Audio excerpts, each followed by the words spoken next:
करते थे, एरिया में देखना होता है ओपन है कि क्लोज है, ओपन होता था CS से लगाते थे, क्लोज होता था TS से लगाते थे। लेकिन वॉल्यूम में ओपन हो या क्लोज हो उसे कोई मतलब नहीं है, वॉल्यूम ही लगेगा।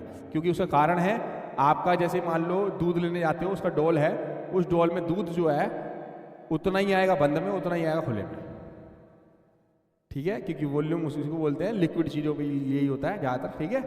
और चीज़ें भी होती हैं लेकिन लिक्विड चीज़ से रिलेटेड बनते हैं ज़्यादातर वॉल्यूम में। और एक और चीज़, कोई क्वेश्चन में ऐसा भी हो सकता है, क्योंकि बुक में तो नहीं है लेकिन एक्स्ट्रा क्वेश्चन में आ सकता है, जब किसी शेप को हम रिकास्ट करते हैं, क्या करते हैं, तो उसका एरिया बराबर नहीं होता है, वॉल्यूम बराबर हो जाता है। अगर मैंने सिलेंडर है उसको मैंने बदल के एक सर्कल वो स्फीयर बना दिया, तो उन दोनों का वॉल्यूम बराबर होगा, क्या होगा, एरिया नहीं बराबर होता, ठीक है। एक्सरसाइज आई है इस बार, उसका क्वेश्चन करेंगे हम, और ये नई एक्सरसाइज में वॉल्यूम लगेगा। क्वेश्चन पे आते हैं, कह रहा है फिर से unless state otherwise take pi by 2027 लेना है, और ये 12.2 है हमारी। इसमें कह रहा है a solid in the shape of a cone standing a hemisphere with the both of radii being equal to 1 centimetre और height of the cone is equal to its radius. और पहले हम इसका डायग्राम ना जो बोल रहा है, तो एक हमने ले लिया हेमिस्फीयर और इसको कर देते हैं उल्टा। चलिए इसको उठा के नीचे ले आते हैं अभी हम, चलो आप नीचे चलिए।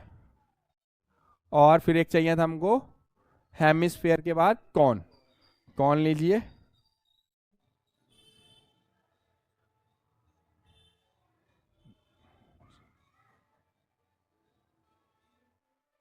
फिट बैठ गया है, क्या बात है, ऐसा इत्तिफाकी होता है।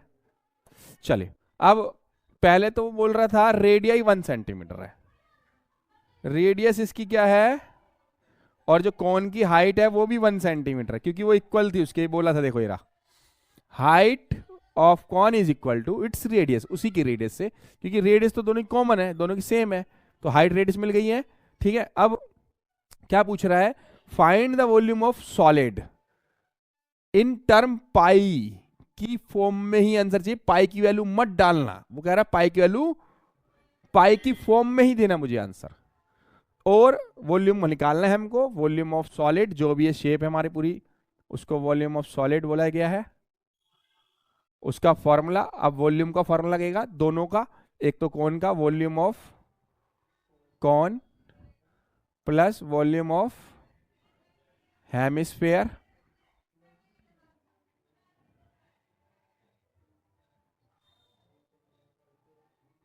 चले। अब इसका होता है 1/3 पाई आर स्क्वायर कॉन का, और हेमिस्फीयर का 2/3 पाई आर क्यूब। आर दोनों का कॉमन है इसलिए आर आर ही लग दिया, R1 R2 की जरूरत नहीं है। कॉमन आ रहा है पाई, नीचे से 3 और इधर से 2 आर आ रहे हैं कॉमन, नीचे दोनों में 3 आएगा, आ जाएगा। देखो ऐसे चमत्कार हो जाता है, 1/3 बाहर कर दो, 1 तो ऊपर है ही सब में, पाई आ जाएगा, एक आर स्क्वायर आ जाएगा, ऐसे आ जाता नीचे से 3। चलो अब H बच गया, उधर 2 बच गया, एक R बच गया, बस वैल्यू पुट कर दो। कॉमन निकालने में फायदा होता है, बस जल्दी सोल्व हो जाता है, ठीक है। 1/3 पाई की वैल्यू पाई में ही रहेगी, कि उसने बोल दिया था। R की वैल्यू 1 थी और अंदर भी 1, 2 × 1, हमने सब जगह यहाँ 1 क्यों करा है, क्योंकि हाइट भी 1 है, रेडियस भी 1 है, ठीक है।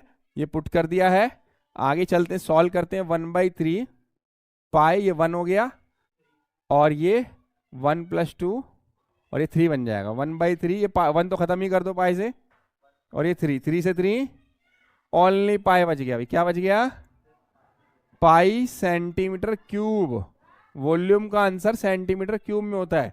अच्छा कोई बच्चे गलती से पाई के वैल्यू डालते, मान के चलते हैं शुरू में उसने पाई के वैल्यू डाल दी, तो उसका आंसर 22/7 आ जाएगा, 22/7, तो उसको बाद में कन्वर्ट कर देगा पाई में, कौन सी बड़ी बात है, क्या उसका गलत हो गया, क्या गलत नहीं है, तरीका है। बस हमें पहले ही पता लग गया, हमने पाई में इसलिए रखा ही नहीं, किसी को नहीं पता हो बाद में कन्वर्ट कर दो, लास्ट में कन्वर्ट कर दो, तो भी सही, गलत नहीं है। क्लियर सबको, डाउट तो नहीं है। थैंक यू, मिलते हैं नेक्स्ट में।